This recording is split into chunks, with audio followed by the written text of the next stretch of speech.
Welcome to the Deep Dive. Today, we're tackling maybe the oldest question there is.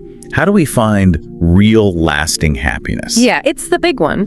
And we're looking at Jonathan Haidt's book, The Happiness Hypothesis. It's fantastic because he, pulls together ancient thinkers, Buddha, Plato, folks like that with modern psychology. Right, trying to find a practical path that actually works today. Exactly. And he starts right off with this core problem.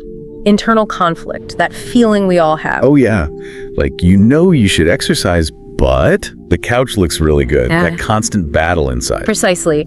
Haidt uses this brilliant metaphor in chapter 1, the divided self. He says the mind is split. You've got the writer and the elephant. Okay, writer and elephant. So the writer is what? The logical part. Yeah, your conscious mind, the planner, the rational thinker, like Plato's charioteer trying to hold the reins. That's the elephant. That's everything else. Your emotions, instincts, gut feelings, those automatic desires. Yeah. And critically, it's huge, massive.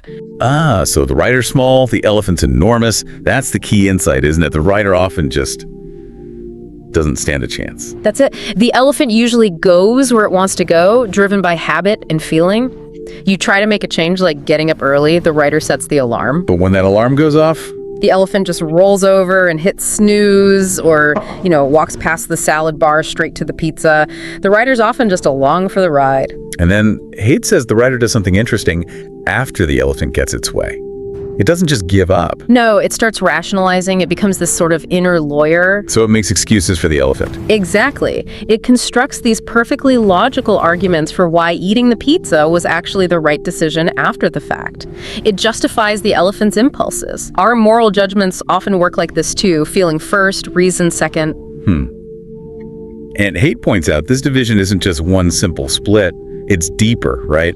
Happening on multiple levels. Oh, absolutely. He talks about 4 key divisions, like mind versus body. Think about blushing or sweating when you're nervous. Your body just does it. You can't consciously stop it. Right. The writer can say, calm down, but the body's automatic response, that old limbic system, isn't listening.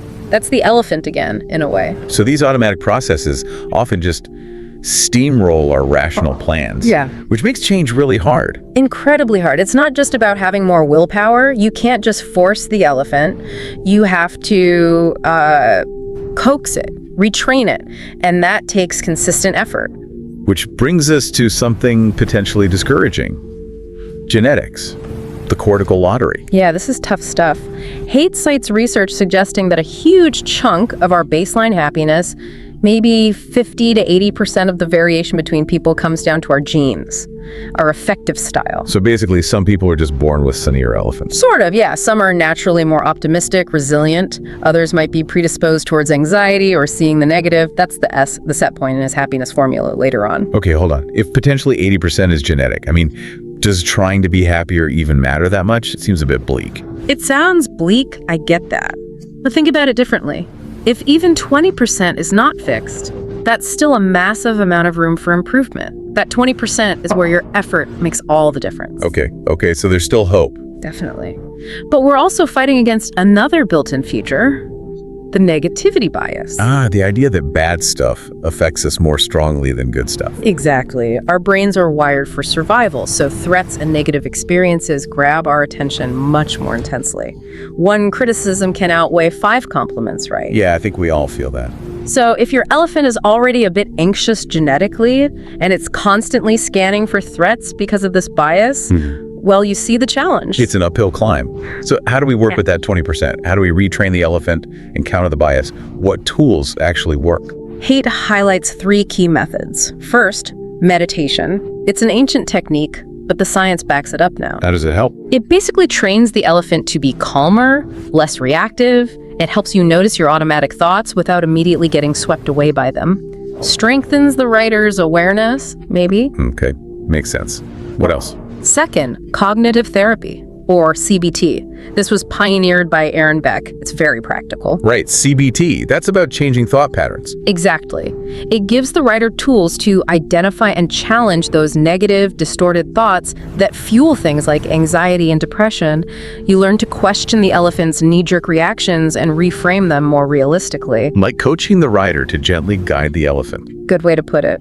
And the third tool, which can be controversial, is SSRI medications, like Prozac. Yeah, medication. What's Haidt's take? He argues pretty strongly that for some people, it's not about creating artificial happiness. It's more like correcting a neurochemical imbalance. He compares it to giving glasses to someone with poor eyesight. So it removes the distortion, allows them to see things more clearly, less negatively. That's the idea, a legitimate form of psychological adjustment for certain kinds of negative bias. Interesting framing. Okay, so we've got the internal landscape, the conflict, the genetics, the tools for change. What about the external pursuit? Ancient wisdom often said, detach from the world, right? It did, Buddha, the Stoics. But modern psychology adds a layer. We need to understand the adaptation principle. You might know it as the hedonic treadmill. The idea that we just get used to stuff, good or bad. Exactly. We adapt incredibly quickly, win the lottery, you'll feel amazing for a while, but usually within a year, you're back to your baseline happiness level. Same often happens after a major setback. That's kind of startling. The research Haidt mentions on lottery winners and accident victims ending up similarly happy. Wow. It really shows why chasing external things, a bigger house, the promotion, the fancy car, doesn't lead to lasting happiness. You get a boost, sure, but it fades fast as you adapt. So what does work then, if adapting neutralizes big changes? Haidt emphasizes the progress principle. The joy isn't primarily in achieving the goal, it's in the process of working towards it. Making progress feels good. Yes. Things won are done. Joy's soul lies in the doing, as Shakespeare put it. Consistent effort towards meaningful goals, that's where sustainable satisfaction comes from. This leads us to Haidt's actual formula, right? H equals S plus C plus V. Right. Happiness H equals your biological set point S plus your life conditions C plus your voluntary activities V. We talked about S, the genetic set point. What's C? Conditions. C includes the stable facts of your life. Things like your age, race, marital status, but also things you can sometimes change, like reducing a stressful commute, living in a quieter place, or improving chronic health issues, minimizing persistent negatives. Okay. And V, voluntary activities. That sounds like where we have the most control. Exactly. V is the stuff you choose to do. And crucially, Haidt argues we should focus V on things we don't adapt to quickly. Which aren't material possessions.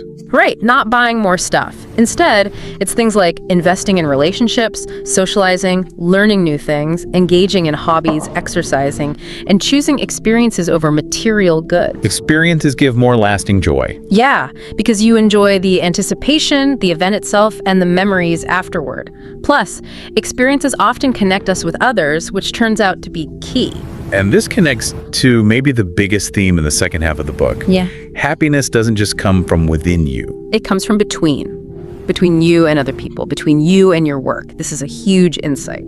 So the vital conditions for flourishing are love and work. Why those two? Because as Haidt puts it, they draw us out of ourselves and into connection with people and projects beyond ourselves. We're intensely social creatures. We need connection. He talks about Harry Harlow's monkey experiments, right? The ones with the wire mother and the cloth mother. Yeah, incredibly important work. Baby monkeys preferred the soft cloth mother for comfort, even if the wire mother provided milk. Physical closeness, attachment, it's fundamental. Comfort over calories, as you said. Right. And John Bowlby built on this with attachment theory.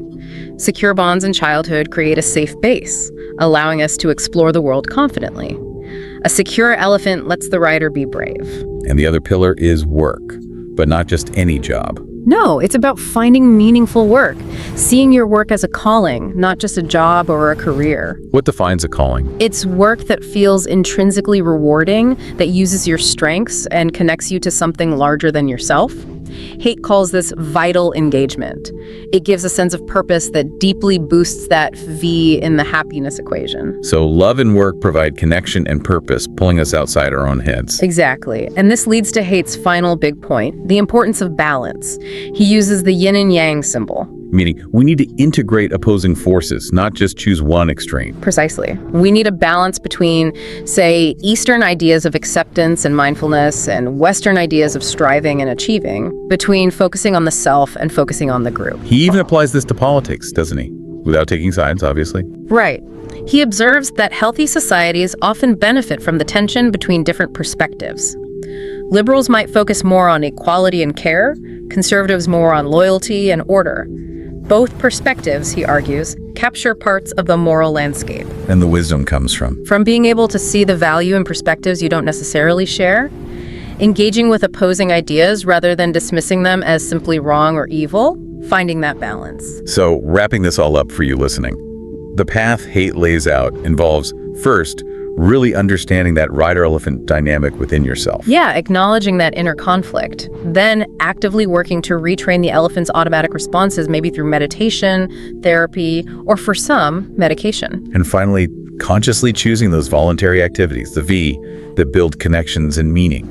Investing in love, finding vital engagement in your work. It's about shifting focus from just chasing external achievements to nurturing those internal states and external connections. And maybe one final thought to leave you with, building on all this, it touches on something called the adversity hypothesis. Ah, yes. The idea that while we naturally want to avoid hardship, experiencing and overcoming challenges might actually be necessary for growth, for wisdom. We sometimes see this with post-traumatic growth, or PTG.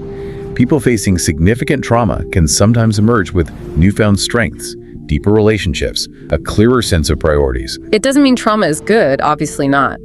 But it suggests that resilience is built through struggle. If the elephant never faces challenges, how does it get stronger?